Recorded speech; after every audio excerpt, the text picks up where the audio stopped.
John adjusted his rifle's strap across his shoulder, the weight of it familiar as he made his way through the dense forest.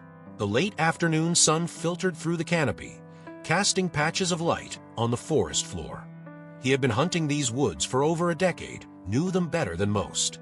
The trees, tall and ancient, stood like guardians over this place, their roots sprawling out like fingers gripping the earth. But something felt off today.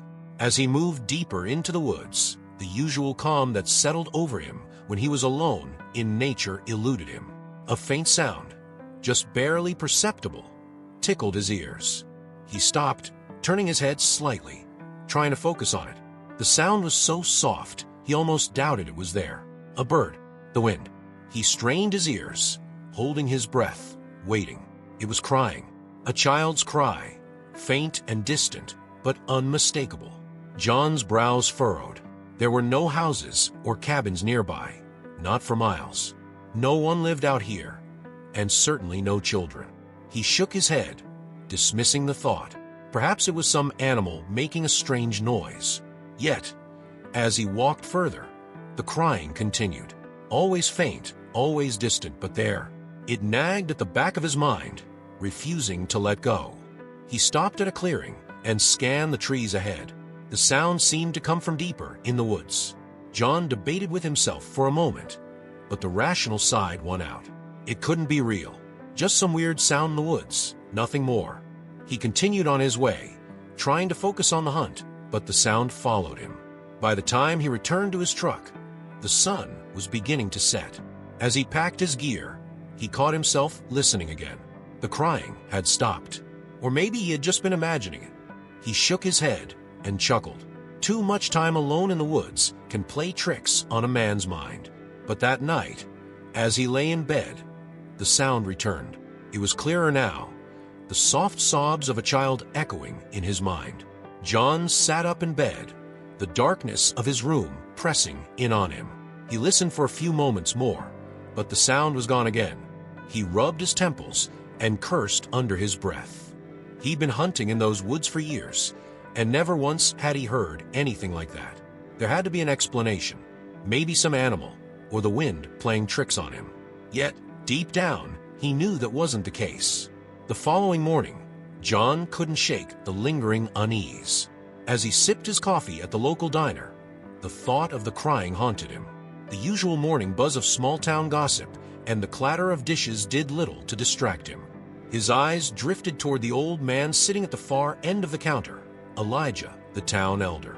Elijah had lived in the town longer than anyone could remember. He was known for his stories about the forest, old tales that most brushed off as the ramblings of an aging mind. But today, something pushed John to ask. He approached the old man with a casual nod. "Morning, Elijah." Elijah glanced up from his coffee and gave a slow nod. "Morning, John. Something on your mind?" John hesitated. "You ever hear crying out in the woods?" The old man's eyes sharpened, and for a brief moment, his usual distant expression hardened. He set his cup down carefully. "Crying, you say? Like a child?" John's stomach twisted at the question. "Yeah, strange, right?" Elijah leaned back in his chair, his fingers tapping rhythmically against the counter. "Some say the forest ain't natural, that it's got its own way of calling people in, especially those who aren't careful." John chuckled, but there was no humor behind it. "You mean to say the woods are haunted?" "Not haunted, exactly," Elijah said, his voice low. "But there are old stories. Stories about children disappearing into the woods, about a force that lures them with promises or crying." He paused, his eyes narrowing. "Most folks don't pay them stories any mind. But me, I've lived long enough to know that every legend's got a grain of truth in it." John shifted uncomfortably. "But no one's disappeared around here recently, right?" Elijah gave a slow shake of his head. "Not recently, but the forest has been quiet for a long time. Too quiet." John thanked the old man and left the diner, the weight of the conversation settling over him like a heavy cloud. He couldn't shake the feeling that Elijah had said more than he let on. And the crying, it couldn't just be a coincidence. His rational mind fought to brush it off, but his gut told him otherwise. Back home, John sat on his porch, staring out at the tree line in the distance. He had always been a man of reason, not one to believe in ghost stories or legends. But this was different. The crying was real. And the more he thought about it, the more he realized he had to go back, if only to put his mind at ease. As the sun dipped below the horizon, John packed his gear and grabbed his rifle. He was going back into the woods. The woods loomed ahead, dark and dense, as John stood at the edge of the tree line. His heart pounded in his chest, and despite the cool evening air, sweat clung to his brow. He tightened his grip on the rifle strapped across his shoulder, mentally preparing himself for whatever he might find. The rational part of him screamed that this was ridiculous, that he had no business chasing down strange sounds in the forest based on some old man's tales. But the memory of the child's cries haunted him. The sound had been so vivid, so real. And then there was the conversation with Elijah. The old man had seemed too certain, too confident in those stories of children disappearing into the woods. John's feet carried him forward, deeper into the forest, as if his body had made the decision for him. He followed the faint trail he had hunted on many times before, his eyes constantly scanning the surroundings. The world seemed quieter now, more still than usual, and every snap of a twig beneath his boots echoed loudly in the silence. As he ventured farther into the woods, John's mind wandered back to the past, to a memory he had buried for years. His younger brother, Jake, had died when they were just boys. John had been supposed to watch him, to keep him safe, but he hadn't. That guilt had eaten away at him ever since, though he had spent a lifetime trying to convince himself it wasn't his fault. But standing here now, on the cusp of chasing another child's cries, that old guilt surfaced again. Could this be some twisted form of redemption? A chance to do what he had failed to do back then? He shook the thought away, trying to focus on the present. He wasn't here to save anyone. There was probably no child at all, just an echo in the wind, some trick of nature. But if there was, the sun had dipped below the horizon completely now, leaving only the dim glow of twilight to light the path. John flicked on his flashlight, its beam cutting through the darkness. The trees cast long, menacing shadows, their branches swaying gently in the evening breeze. And then, just as he was beginning to question himself, he heard it. The crying. It was distant, faint, but unmistakable. The same soft, pitiful sobs of a child lost in the woods. John's breath caught in his throat, and for a moment, he stood frozen listening. The sound tugged at him, urging him forward. Without hesitation, John began to follow the noise, his feet moving faster, almost as if the forest itself were pulling him deeper in. The trail became less familiar, the trees thicker and closer together. The crying grew louder, closer now, and John's heart raced. He had to find the source. He had to see if it was real. After what felt like an eternity of pushing through the dense undergrowth, John stumbled into a small clearing. He paused, shining his flashlight around. The crying had stopped. The forest was deathly silent. And then he saw it. Just beyond the clearing, half hidden among the trees, was an old, decrepit cabin. Its wooden walls were covered in moss and vines, the windows dark and empty. John's flashlight flickered as it cast a pale light over the structure, and an unsettling chill ran down his spine. The crying started again, this time coming from inside the cabin. John stood at the edge of the clearing, staring at the cabin in disbelief. It was ancient, its walls sagging with age, and yet something about it felt wrong, out of place. The crying continued from inside, each sob soft but piercing in the stillness of the night. He hesitated, his instincts screaming at him to turn back. But the thought of the child trapped inside, alone and frightened, pushed him forward. His boots crunched on the leaves beneath his feet as he crossed the clearing and approached the front door. The cabin seemed to loom larger with each step, its darkened windows watching him like hollow eyes. John reached the door and paused, his hand hovering over the worn wooden handle. The crying had stopped again, leaving only silence. His heart thudded in his chest, and his breath came in short, shallow bursts. What if this was a trap? What if Elijah had been right, and there was something more sinister in these woods than he'd ever imagined? Pushing those thoughts aside, John steeled himself and pushed open the door. It creaked loudly on its hinges, the sound echoing in the stillness. The interior of the cabin was even darker than the outside, and John had to strain his eyes to make out the shapes within. He swept his flashlight across the room, revealing dusty old furniture, a stone fireplace, and thick cobwebs draped over everything like a suffocating veil. But there was no sign of the child. His mind raced. Had he imagined the whole thing? Was this just another strange trick of the forest? But then, in the far corner of the room, his flashlight caught movement. He froze, his heart leaping into his throat. A small figure sat huddled in the corner, facing away from him. It was a child, curled up, their back to him, their small shoulders shaking with silent sobs. John swallowed hard, his grip tightening on the flashlight.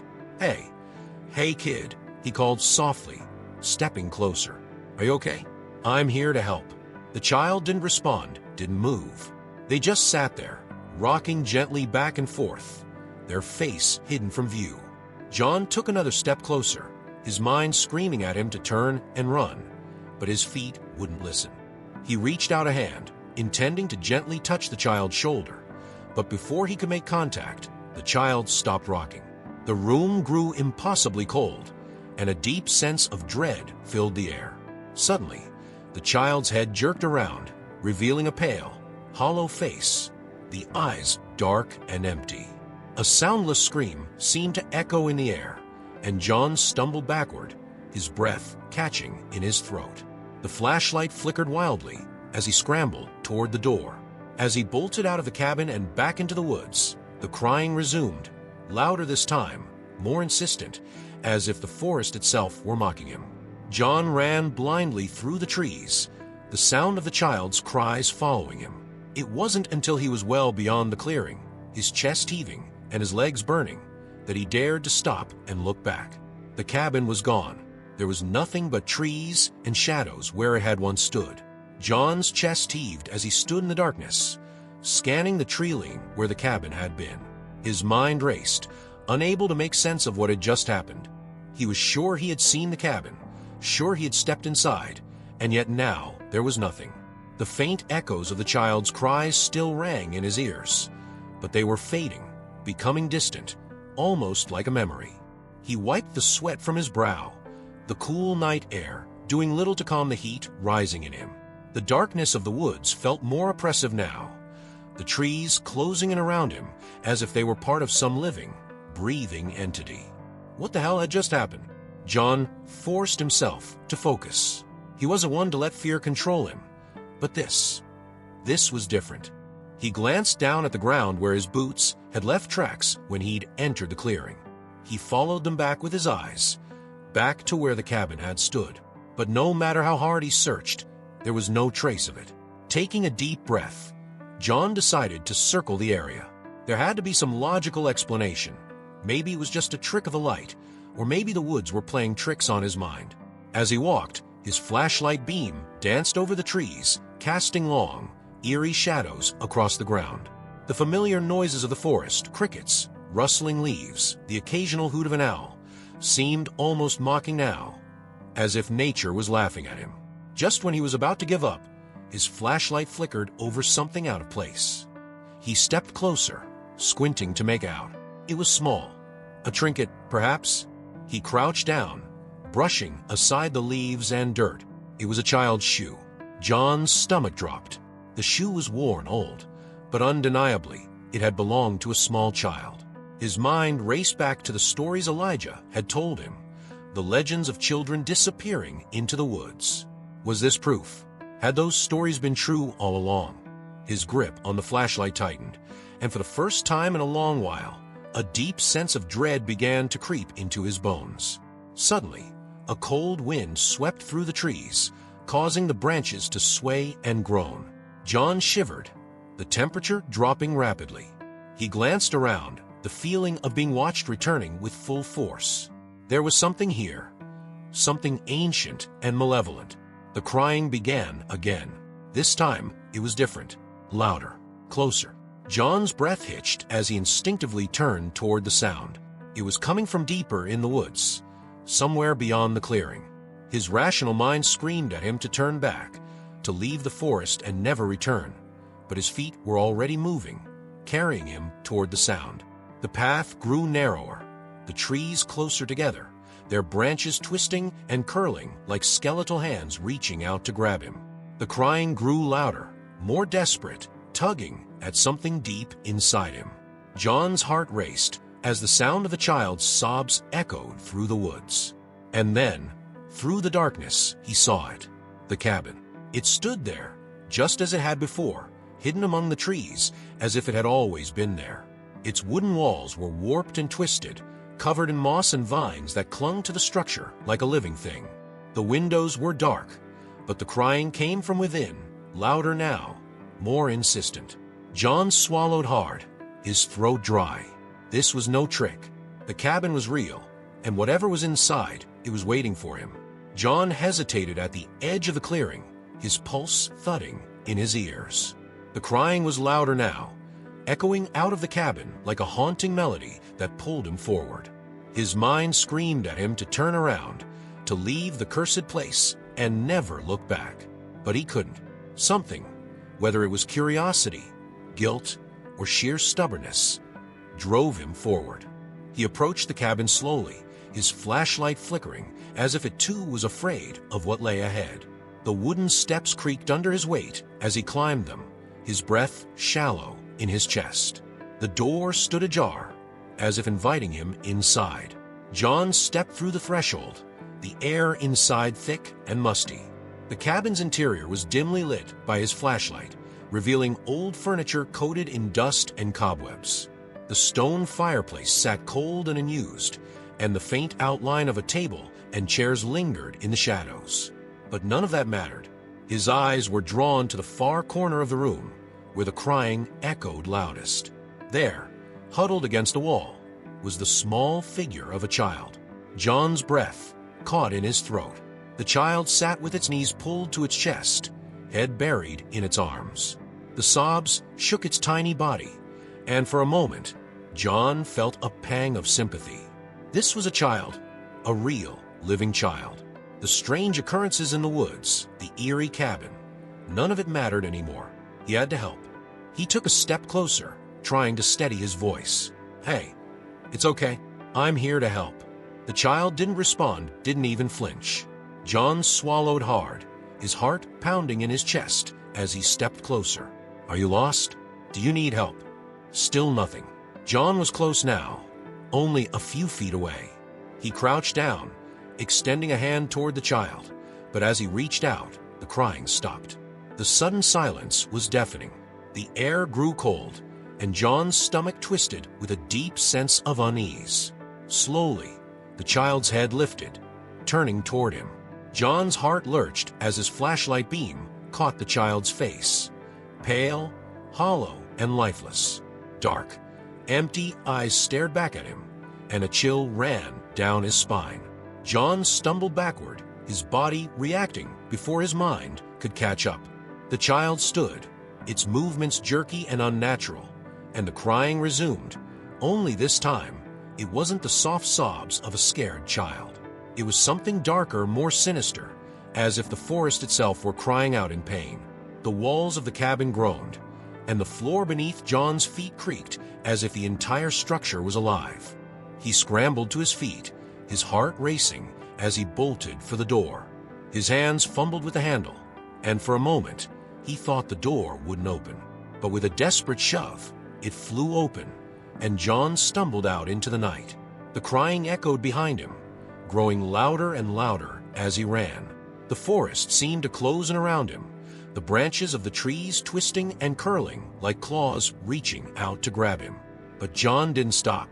He ran blindly through the woods, his breath coming in ragged gasps as the cries chased him through the darkness. It wasn't until he reached the edge of the woods, his legs burning and his lungs aching, that the crying finally stopped. John collapsed to his knees, his heart pounding in his chest. He glanced back at the treeling, but the cabin was gone. The forest was silent once more, but the memory of the child's lifeless eyes lingered, burning itself into his mind. He had to find out what was going on. He couldn't leave it like this. John sat on the porch of his cabin the next morning, staring out into the dense woods that lay beyond. His hand shook slightly as he sipped his coffee, his mind replaying the events of the previous night. The child's face, pale and hollow, those empty eyes, the way the crying had echoed through the forest. It all felt like a nightmare, yet he knew it had been real. He had barely slept, haunted by the image of the cabin and the sound of the child's sobs. He needed answers. He needed to know what was really happening in those woods. Determined, John made his way into town to seek out Elijah again. If anyone knew more about the forest and the strange occurrences, it would be the old man. The diner was quiet when John walked in, the smell of coffee and fresh pancakes hanging in the air. Elijah sat in his usual spot at the counter, nursing a cup of coffee. John didn't waste any time. He slid into the seat next to Elijah, his voice low and urgent. "Elijah, I saw it." The old man turned slowly, his eyebrows raised. "Saw what?" "The cabin," John replied, his hands gripping the edge of the counter. "The child. It's real. Just like you said." Elijah's expression darkened. He set his cup down and gave a long, measured sigh. "I told you, John, there's something in those woods. Something ancient. Something that doesn't belong. And it preys on those who are foolish enough to listen." John's mind raced. "What is it? Why is it there?" Elijah stared into his cup for a moment before speaking. "No one knows for sure. The stories go back generations. Some say it's a curse, something tied to the land. Others say it's the spirits of the children who were taken, trapped in the woods, unable to move on." John's stomach churned. "And the cabin?" "It appears to those it chooses," Elijah said gravely. "You saw it, John. That means it's chosen you." John swallowed hard, the weight of the old man's words sinking in. He had felt it last night. The pull of the cabin, the way the forest seemed to close in around him, as if it was trying to trap him. But there had to be a way to stop it. "What do I do?" John asked, desperation creeping into his voice. Elijah shook his head. "Once you've been marked, there's no easy way out. The forest will call you back, again and again. It won't stop until it has what it wants." John clenched his fists. "And what does it want?"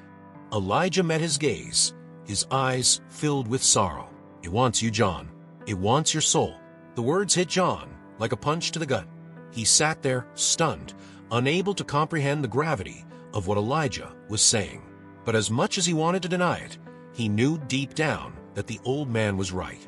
The forest had already begun its game, and John was caught in its trap. Later that evening, as the sun set behind the treeling, John stood at the edge of the woods once more.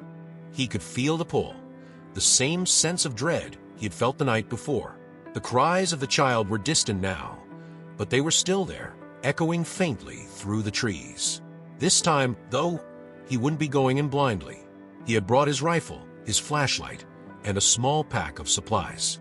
If the forest wanted him, it would have to fight for him.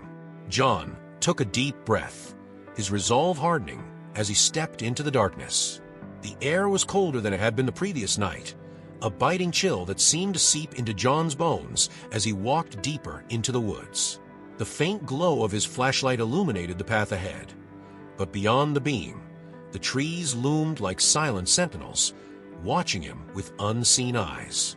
The crying had grown louder as he ventured further in, but John forced himself to focus. He wouldn't be caught off guard this time.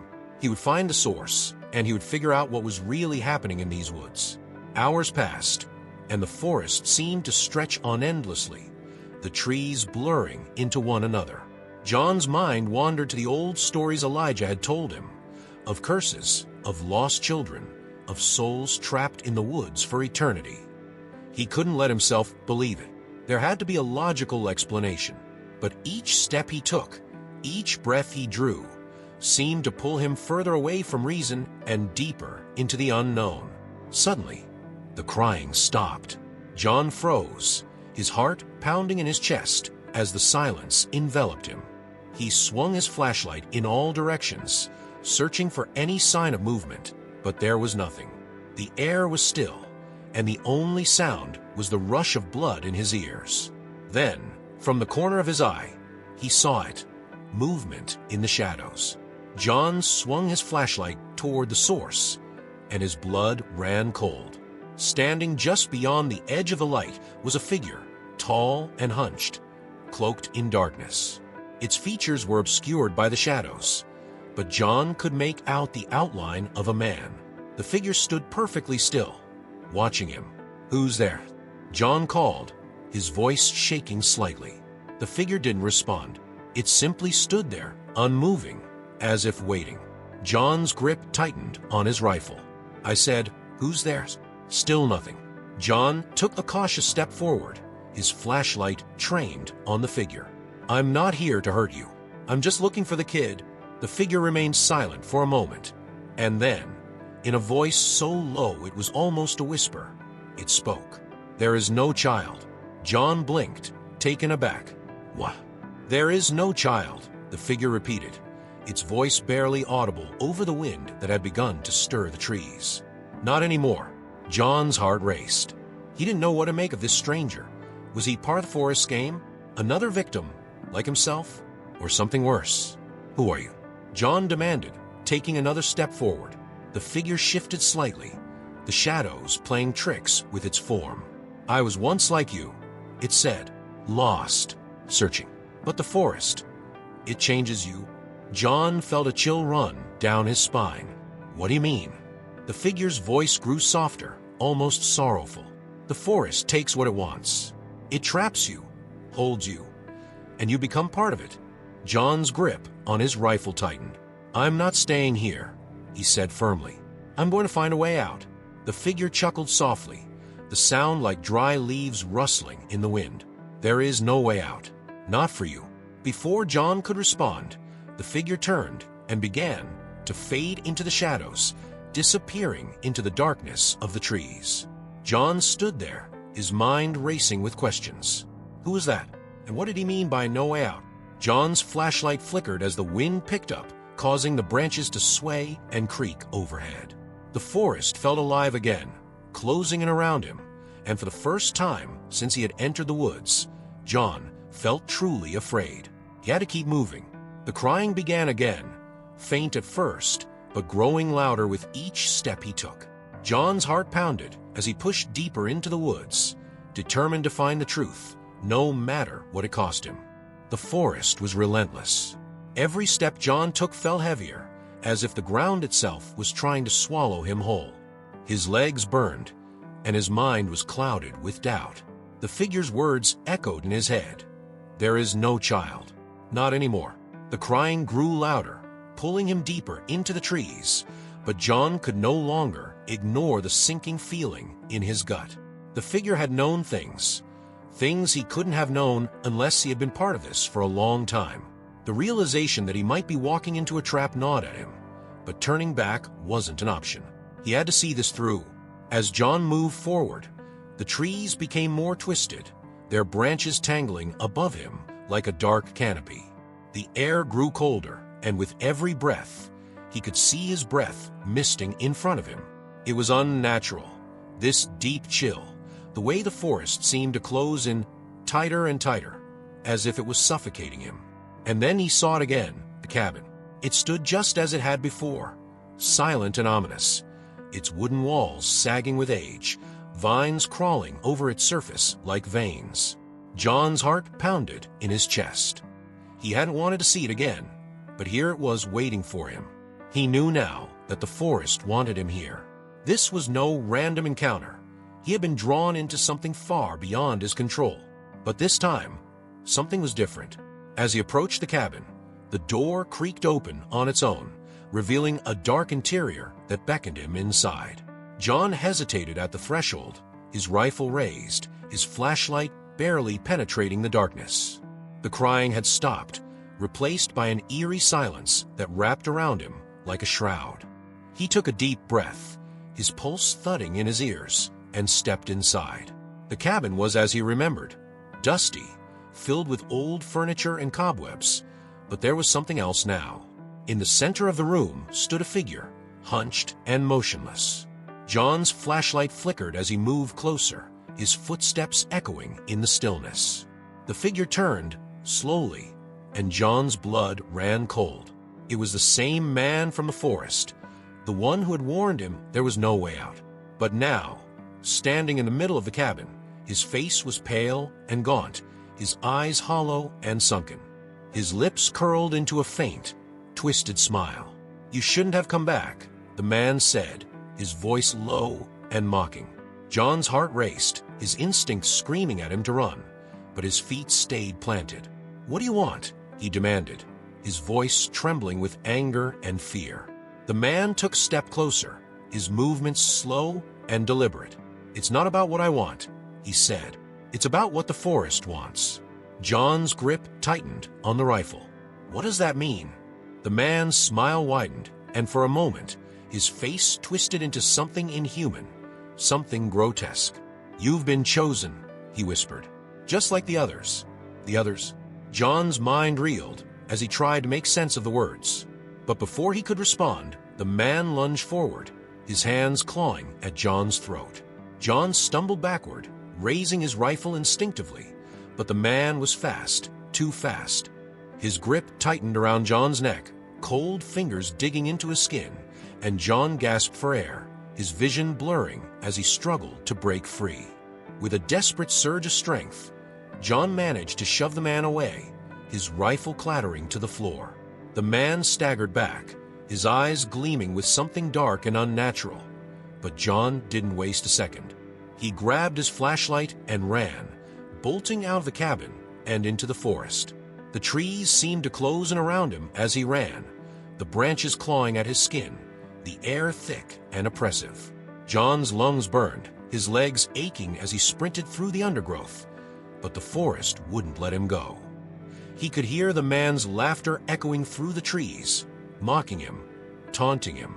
John pushed harder, his breath coming in ragged gasps as he tried to outrun the terror chasing him.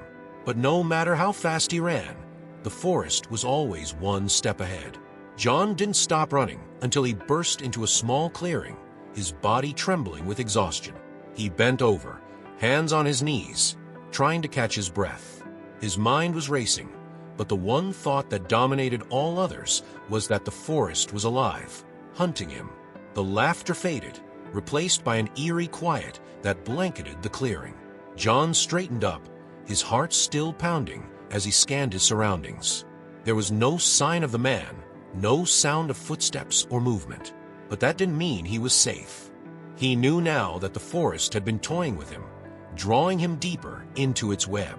The figure in the cabin, the crying child, it had all been part of the trap. But why? What did the forest want from him? As if in response to his thoughts, the ground beneath his feet began to tremble. John staggered, looking around in alarm as the trees swayed unnaturally. The earth shifted, and with a low groan, something began to rise from the ground. In the center of the clearing, where there had been nothing but grass moments ago, a large stone structure emerged, ancient and covered in moss, its surface etched with strange symbols. John took a step back, his breath catching in his throat.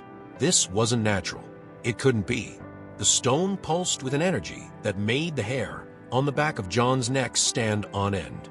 He felt it calling to him, tugging at something deep inside him, just like the cabin had. But this was different. This was older, more powerful, and it terrified him. Without thinking, John approached the stone, his hand outstretched. The closer he got, the more he could feel its pull, a magnetic force that drew him in despite the screaming voice in his head telling him to run. As his fingers brushed the surface, a shock of energy surged through his body, and his vision blurred. The world around him twisted and warped, and suddenly, John wasn't in the clearing anymore. He stood in the middle of the cabin, but it wasn't the decrepit, decaying place he had seen before. It was whole, new, and filled with the warmth of a crackling fire in the hearth. The air smelled of pine and earth, and the soft sound of children's laughter filled the room. John blinked in confusion, his heart racing. This couldn't be real. He had just been in the clearing. How was he here now? Before he could process what was happening, a door at the far end of the room creaked open, and a small child stepped inside. The same child he had seen before, but this time, the child looked alive, full of life and joy, not the hollow figure he had encountered earlier. John's chest tightened. "Who are you?" The child smiled, their eyes twinkling with mischief. "We've been waiting for you." John's pulse quickened. "What do you mean? Waiting for me? Who's we?" The child didn't answer. Instead, they giggled and ran toward the door, disappearing into the hallway beyond. John hesitated for a moment, then followed, his footsteps echoing in the warm, cozy cabin. But as he crossed the threshold into the hallway, the world shifted again. The warmth vanished, replaced by the cold, suffocating air of the forest. The walls of the cabin decayed before his eyes, the ceiling crumbling, the floorboards rotting beneath his feet. John stumbled back, panic rising in his chest as he realized the truth. The cabin wasn't just a place, it was a doorway, a gateway to something far darker, something that had been waiting for him all along. And now, it had him. John staggered backward, his breath coming in shallow gasps. The warmth of the cabin had evaporated, and in its place, the oppressive cold of the forest pressed down on him. The walls of the cabin continued to decay around him, crumbling into dust as the floorboards groaned beneath his feet. He could hear it again, the crying, soft at first but growing louder, more insistent. This time, the sound wasn't just coming from one place. It seemed to echo all around him, like the forest itself was crying out. John's heart raced as he glanced around, trying to find the source. The walls of the cabin flickered in and out of existence, fading like a mirage in the darkness. He turned to the doorway, the path, where the child had disappeared moments before. But now the door was gone, replaced by a gaping void. The forest seemed to stretch endlessly in every direction, and with each passing second, the ground beneath his feet felt less stable, as if the earth itself was slipping away. "Stop," John whispered, his voice hoarse. "Just stop." But the crying continued, louder, closer. John clutched the rifle, his knuckles white as he tried to ground himself in the present, but the sensation of reality slipping away was undeniable. His head swam, and for a brief, terrifying moment, he wondered if he was going mad. Was any of this real? Had he truly seen the child, the cabin? His rational mind screamed for answers, but they were nowhere to be found in this nightmare. Suddenly, the crying stopped, leaving a suffocating silence in its wake. John's pulse thudded in his ears as he strained to hear anything that would make sense. But there was only stillness. Then, a voice, a familiar one, low and chilling, broke the quiet. "It's too late, John." John spun around, his flashlight beams sweeping across the decayed cabin, but there was no one there. His skin prickled, and a deep sense of dread washed over him. The voice had come from the darkness, but it wasn't the child's voice. It was the figure from before, the man who had warned him. John's pulse quickened as the voice continued. "You're part of this now. There's no escape. Show yourself." John shouted, his voice cracking with fear and frustration. But instead of an answer, the ground beneath him gave way.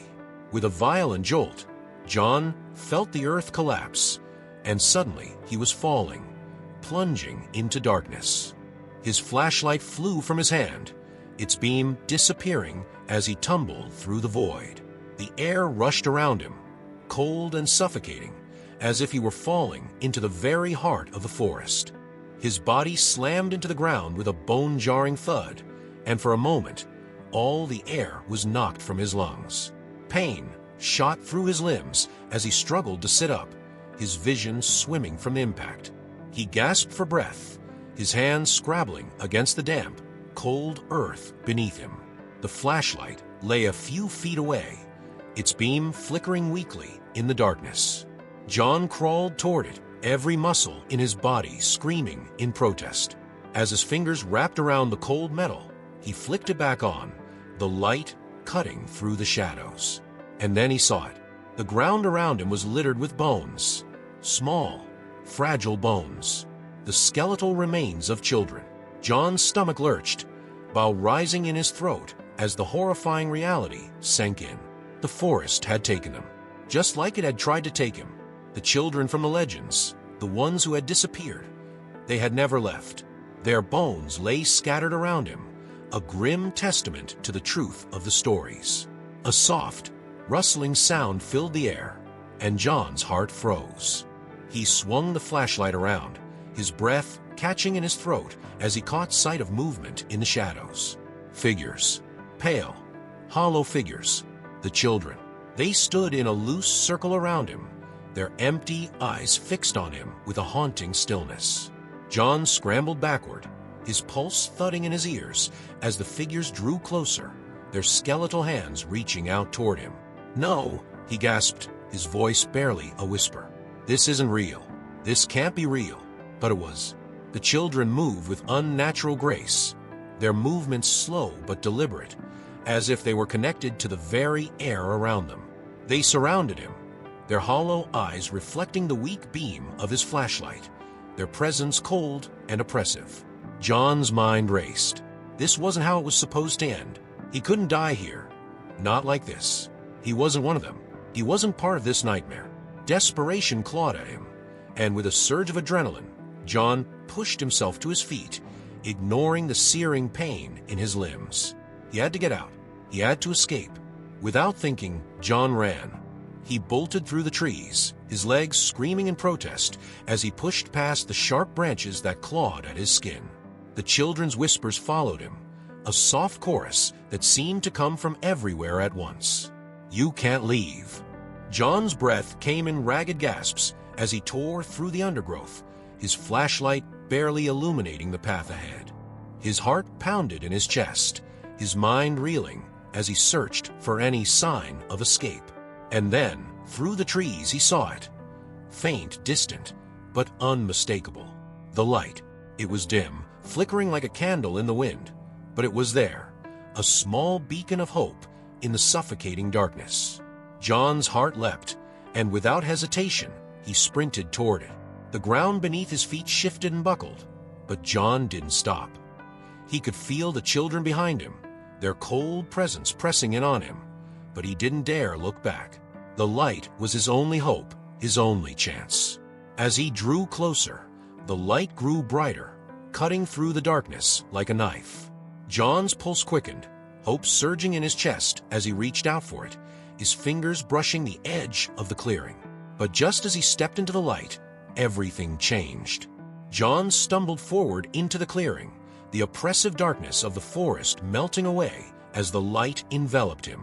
His breath came in shallow, panicked bursts as he looked around, his heart pounding in his chest. The figures, the children, they were gone. The air here was different, lighter, as if the weight of the forest had been lifted. But something wasn't right. The light that had seemed so hopeful moments ago now felt unnatural, cold. It cast strange, twisting shadows across the ground, and the air was filled with an eerie, electric hum. John's skin prickled as he realized he wasn't alone. Standing at the far end of the clearing was the figure, the man from the cabin, the one who had warned him there was no way out. His face was still gaunt, his eyes hollow, but now there was something else, a cruel smile curling at the corners of his mouth. John's pulse quickened as he raised the flashlight, the beam cutting through the air. "What is this?" he demanded, his voice trembling with anger and fear. "What do you want from me?" The figure took a slow, deliberate step forward, his voice low and mocking. "You already know the answer, John." John's heart pounded in his chest. "No," he whispered, shaking his head.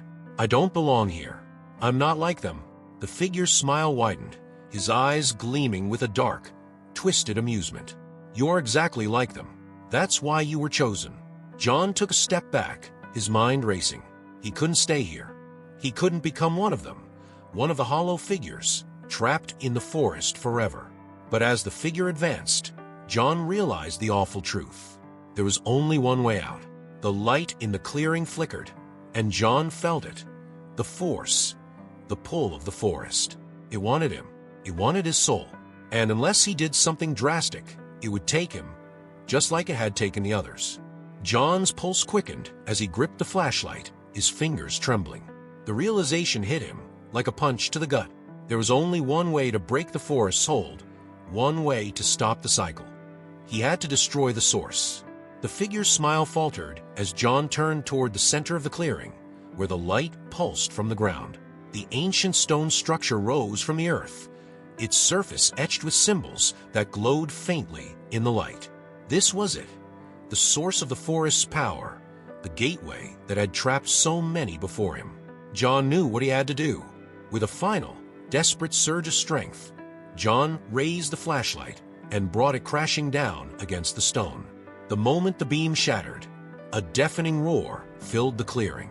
The light exploded outward, blinding him, and the ground trembled beneath his feet. John stumbled back, shielding his eyes as the air around him seemed to crack and splinter. The forest screamed, an agonized, otherworldly wail that reverberated through the trees, shaking the very earth. John dropped to his knees, his heart racing as the light consumed everything around him. And then, just as suddenly as it had begun, it was over. The light flickered once, twice, and then vanished, plunging the forest into darkness. John remained on his knees, gasping for breath, the darkness closing in around him as the light vanished. His entire body ached, his muscles trembling from exhaustion. For a moment, he didn't move. The weight of what had just happened bore down on him. He had destroyed the source, the stone structure, the ancient power that had been calling him deeper into the forest, trapping him. But was it really over? The silence was deafening, almost unnatural. The forest no longer seemed alive with sinister intent, but it was far from peaceful. It was as though the entire world had been plunged into a suffocating stillness. John could barely make out the outlines of the trees around him, and the absence of sound unnerved him more than the eerie noises had. He slowly rose to his feet, his legs shaking from the effort. His flashlight was broken, leaving him in near total darkness. He reached for his pack, rummaging through it until he found a spare, weaker flashlight. Its beam was faint, but it was enough to see the ground in front of him. John took a deep breath, forcing himself to move forward. The clearing was empty now, the strange stone structure reduced to rubble. The light was gone, but the path ahead felt open, less oppressive than before. He scanned the area once more, making sure there was no sign of the man, no sign of the children. They were gone, vanished into the dark ether from which they had come. Still, the forest was far from safe. John knew he wasn't out yet. He turned toward the direction he had come from, trying to retrace his steps, but the trees all looked the same. He wasn't sure which way to go. Everything seemed distorted, twisted by the nightmare he had just survived. But he had to keep moving. John pushed through the dense undergrowth, ignoring the sharp branches that scratched his arms and face. His mind raced, replaying the events of the last few days. The crying, the cabin, the figures. Everything was connected to the forest, to the ancient force that had lured so many in. He had been marked from the moment he first heard the child's cries. But he had broken free. He had destroyed the source. That had to count for something. As he continued through the woods, the air grew colder, the wind picking up and whispering through the trees. The forest still felt menacing, as if it were watching him, waiting for its next move. But something was different now. The cries of the children were gone. The oppressive weight of the forest's power had lessened. It was as if the forest had lost its grip on him. John quickened his pace, his heart pounding as he realized he was getting closer to the edge of the woods. He could feel it. Freedom, just within reach. The darkness began to thin, the trees growing less dense. He stumbled forward, his breath coming in ragged gasps, his legs burning from the exertion. And then, through the trees, he saw it. The faint outline of the road. The forest's edge. John's heart leapt in his chest. He was almost out. He was going to make it. With renewed determination, he pushed through the final stretch of trees, the dim light of early morning casting a soft glow over the landscape. The moment he stepped onto the road, he collapsed to his knees, his body trembling with exhaustion and relief. He had escaped. For a long moment, John just sat there, breathing in the fresh, cold air. He had made it out. The nightmare was over. The forest had tried to take him, but he had fought back, and somehow he had survived. But even as the relief washed over him, a small part of him couldn't shake the feeling that something wasn't right. The forest had lost its power, but it was still there, lurking just behind him, watching, waiting. John forced himself to his feet, glancing back at the tree line. The woods stood silent and dark, the trees unmoving. There was no sign of the cabin, no sign of the figures that had haunted him. But he knew they were still out there, hiding in the shadows, waiting for their next victim. With a shiver, John turned and began walking down the road, his mind heavy with the weight of what he had experienced. He had survived, but he would never be the same. The forest had marked him, and even though he had escaped, a part of him would always remain trapped in those woods. As he walked, the first rays of dawn broke over the horizon, casting a soft, golden light over the landscape. The world seemed normal again, peaceful, untouched by the horrors he had witnessed. But John knew better. The forest was still out there, waiting for its next victim, and it wouldn't be long before the crying started again. Several weeks had passed since John's escape from the forest, and life had returned to a strange semblance of normal. He had returned to his cabin, trying to resume the quiet life he had led before the nightmare had begun. But things were different now. He was different. The town had been curious about his disappearance. People had noticed that he hadn't been around, and when he returned, they asked questions. But John hadn't told them the full story. He had mumbled something about getting lost on a hunting trip, about needing time to recover. No one pressed him further. Small towns were like that. People had their suspicions, but they didn't pry. But Elijah knew.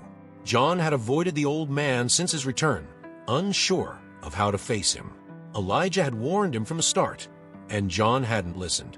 Now, he bore the weight of that decision every day. The nights were the worst.